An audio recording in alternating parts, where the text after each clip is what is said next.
Assalamu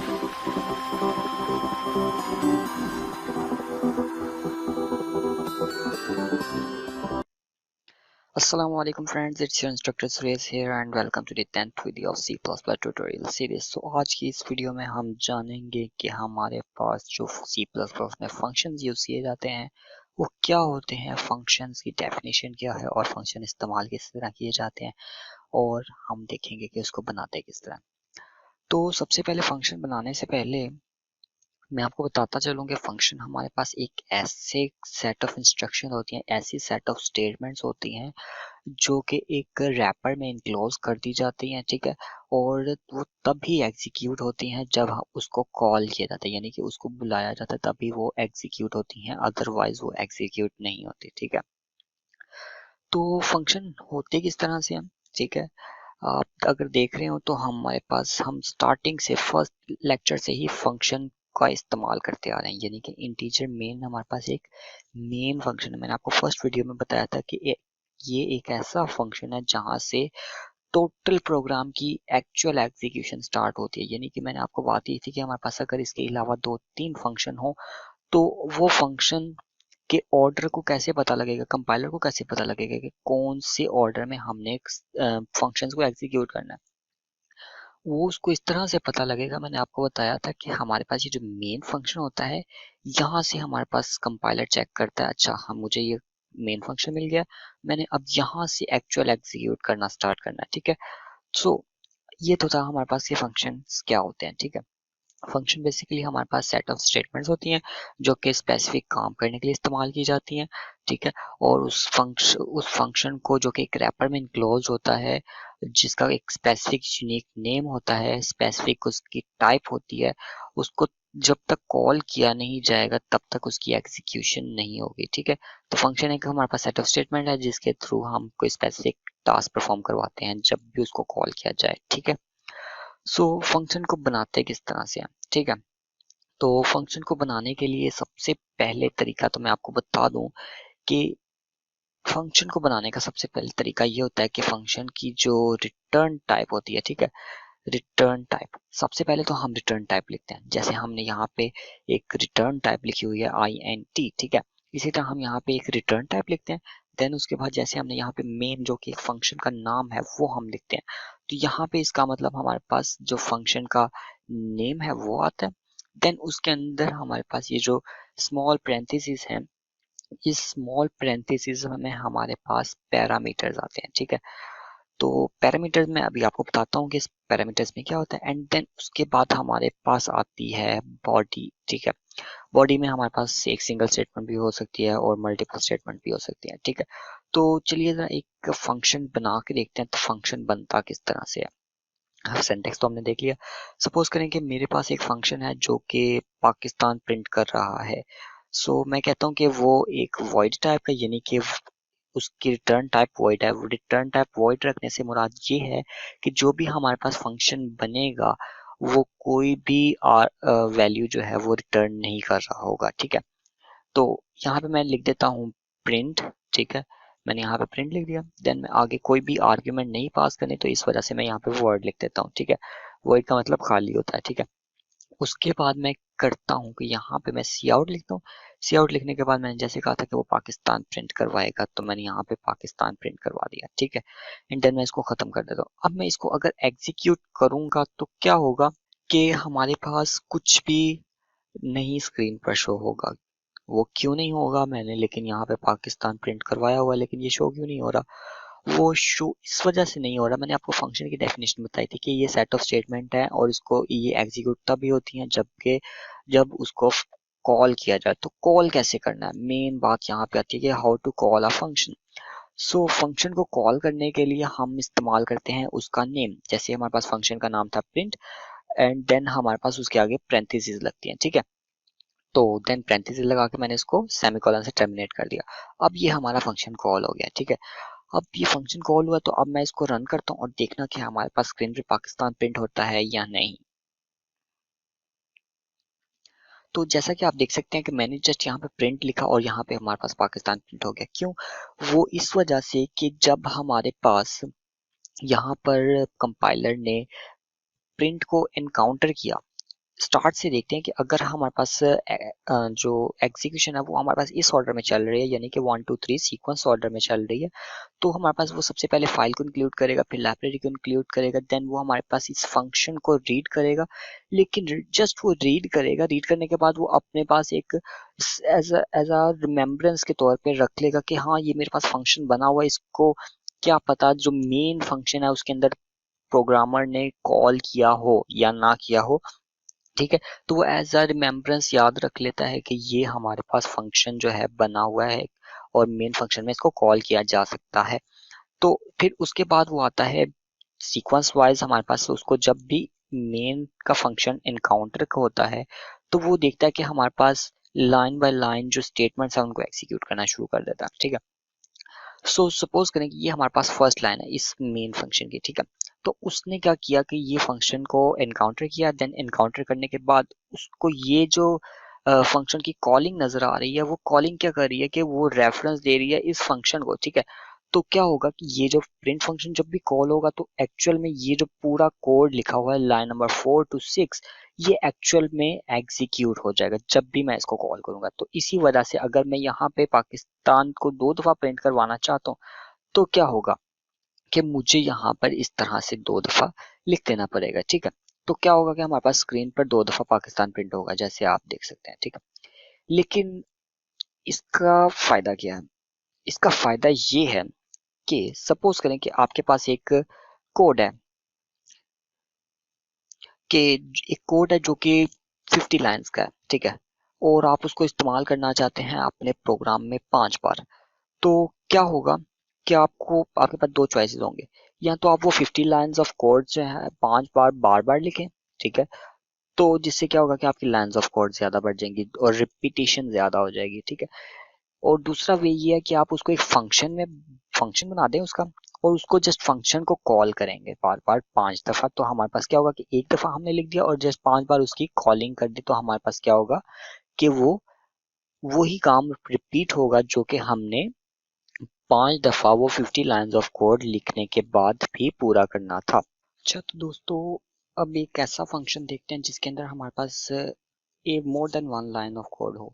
तो मैं यहाँ पे एक कोड पेस्ट पेस्ट कर रहा हूँ जो कि हमारे पास एक पिरामिड प्रिंट कर रहा है, तो मैंने इसका नाम रख दिया प्रिंट पिरामिड। ठीक है, तो मैंने कहा कि उसके अंदर 5 रो होंगी और आपको मैं ये वाला कोड पहले से ही समझा चुका हूँ कि ये किस तरह से बनता है। ठीक है, तो उसके बाद जरा आप देखते हैं कि ये हमारे पास कितनी लाइंस ऑफ कोड है, 1 2 3 4 5 लाइंस ऑफ कोड है।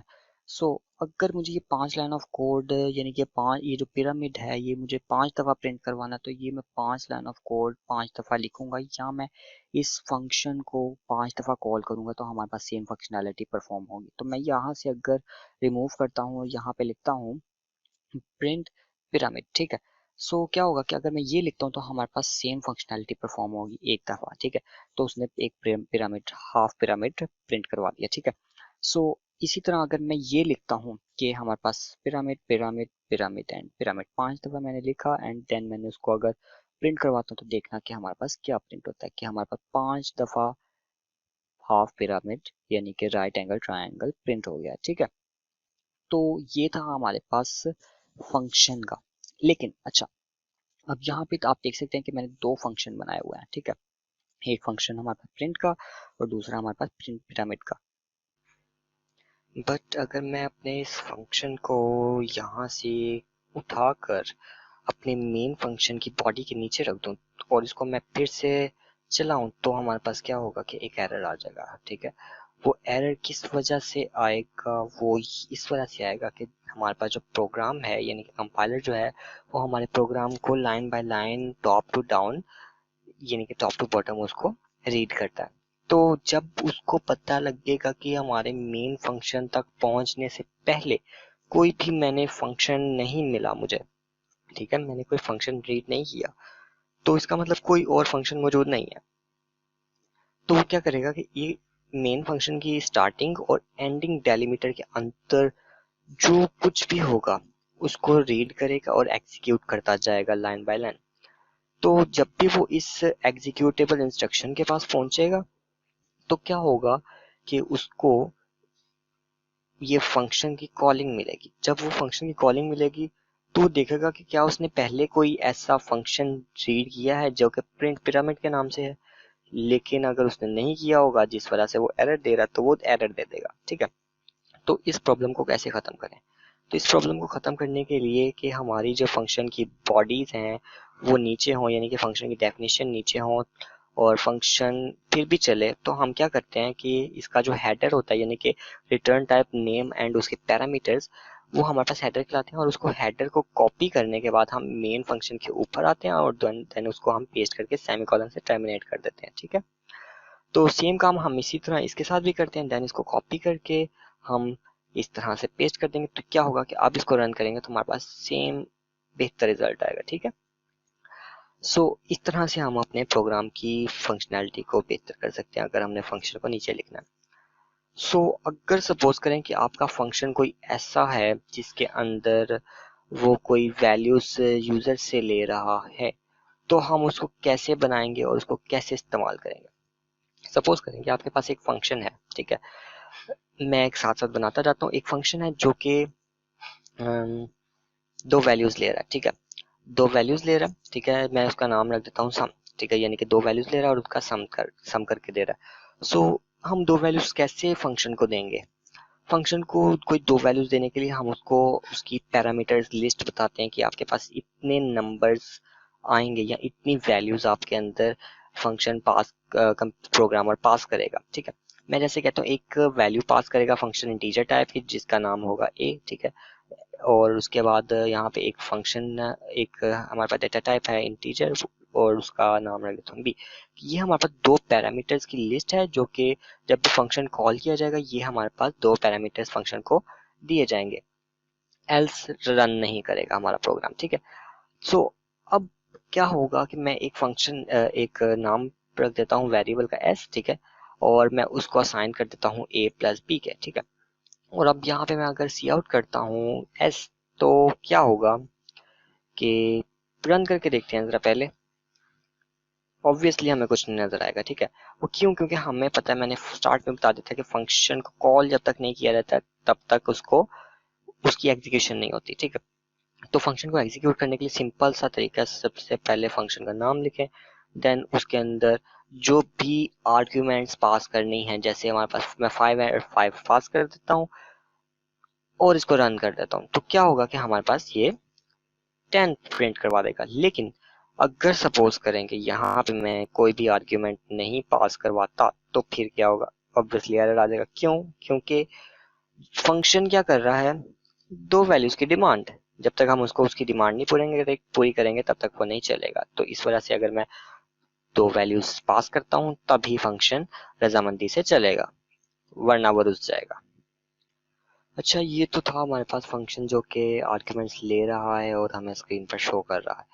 लेकिन क्या हो कि हमारा जो फंक्शन है वो आर्ग्यूमेंट्स भी ले और हमारे पास स्क्रीन पर मतलब कि हमें फंक्शन जो जहाँ पे हम उसको कॉल कर रहे हैं वहाँ पे हमें कोई वैल्यू भी रिटर्न करे।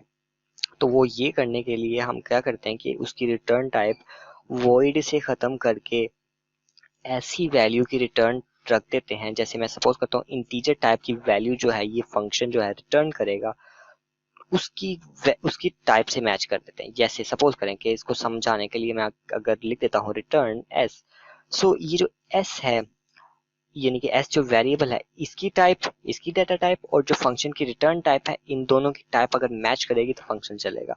ठीक है, तो इसको रन करते हैं और देखते हैं कि हमारे पास स्क्रीन पर कुछ प्रिंट होता है या नहीं होता। ऑब्वियस सी बात है, हमारे पास स्क्रीन प्रिंट नहीं होगा, कुछ भी स्क्रीन पर प्रिंट नहीं होगा। क्यों? ऑब्वियस बात क्यों है? क्योंकि ये फंक्शन जो है ये रिटर्न कर रहा है लेकिन कुछ भी इस पूरे प्रोग्राम में प्रिंट नहीं हो रहा। ठीक है, सो देखने से पता लग रहा है कि अगर कुछ प्रिंट नहीं हो रहा तो हमें स्क्रीन पर भी नहीं शो नहीं होगा। ठीक है, तो स्क्रीन पर शो करवाने के लिए जो भी फंक्शन ने रिटर्न की है वैल्यू, तो हम सिंपली इस तरह से कर सकते हैं सी आउट। ठीक है, एंड देन उसको हम प्रिंट करवा सकते हैं। ठीक है, तो हमारे पास स्क्रीन पर 2 प्रिंट हो जाएगा। लेकिन अगर मैं इस तरह से नहीं चाहता, ठीक है, कि हमारे पास फंक्शन जो है वो डायरेक्टली प्रिंट करे, तो हम क्या करते हैं कि एक वेरिएबल बना लेते हैं। एक मैं वेरिएबल बनाता हूँ ऐड के नाम से, देन मैं उसको क्या करता हूँ इनिशियलाइज कर देता हूँ इस सम के फंक्शन की कॉलिंग के।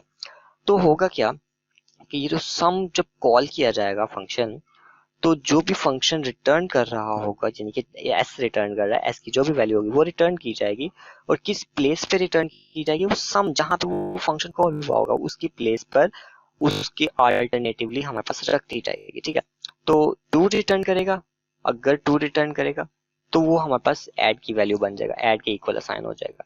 अब इसको मैं अगर प्रिंट करता हूँ, प्रिंट करने के लिए हमें पता है सी आउट स्टेटमेंट इस्तेमाल होती है, और ऐड लगा देंगे तो हमारे पास क्या होगा कि ये प्रिंट हो जाएगा। ठीक है, अच्छा, अब मैं चाहता हूं कि जो सम की वैल्यू है, यानी कि ये जो हमारे पास वैल्यू रिटर्न कर रहा है सम का फंक्शन, उसकी जो एस की वैल्यू है उसके अंदर मैंने कुछ प्लस करना है या कुछ एडिशन करनी है, कुछ मैनिपुलेशन करनी है, तो वो मैं कैसे करूंगा? तो जस्ट सिंपली अगर मुझे कुछ फंक्शन उस रिटर्न वैल्यू को प्लस करना है तो मैं जस्ट लिख दूंगा प्लस प्लस, तो क्या करेगा, इंक्रीमेंट कर देगा 1 से। ठीक है, तो ये क्यों नहीं किया इसने? अच्छा, वो इस वजह से नहीं किया कि हमारे पास यहाँ पे पोस्ट इंक्रीमेंट लगा दिया है। ये इसके बारे में मैं बात करूंगा कि पोस्ट एंड प्री इंक्रीमेंट क्या होता है। सो अभी के लिए फिलहाल हम यहाँ पे इंक्रीमेंट कर देते हैं एंड देन इसको हम प्रिंट करके देखते हैं, तो हमारे पास रिजल्ट 3 आ जाएगा। ठीक है, तो हम जो फंक्शन की रिटर्न करदा वैल्यू है हम उसके ऊपर मैनिपुलेशन भी कर सकते हैं अगर हम उसको रिटर्न करें। लेकिन अगर हम इसको रिटर्न नहीं करते और जस्ट सी आउट करवा देते हैं तो हम उसकी फंक्शन की रिटर्न करदा, यानी कि जो फंक्शन वैल्यू दिखा रहा है उसको हम चेंज नहीं कर सकते हैं। ठीक है, so guys, that's all for this video. If you like this video, click like button and don't forget to subscribe if you are new to our channel. See you in the next video. Allah Hafiz.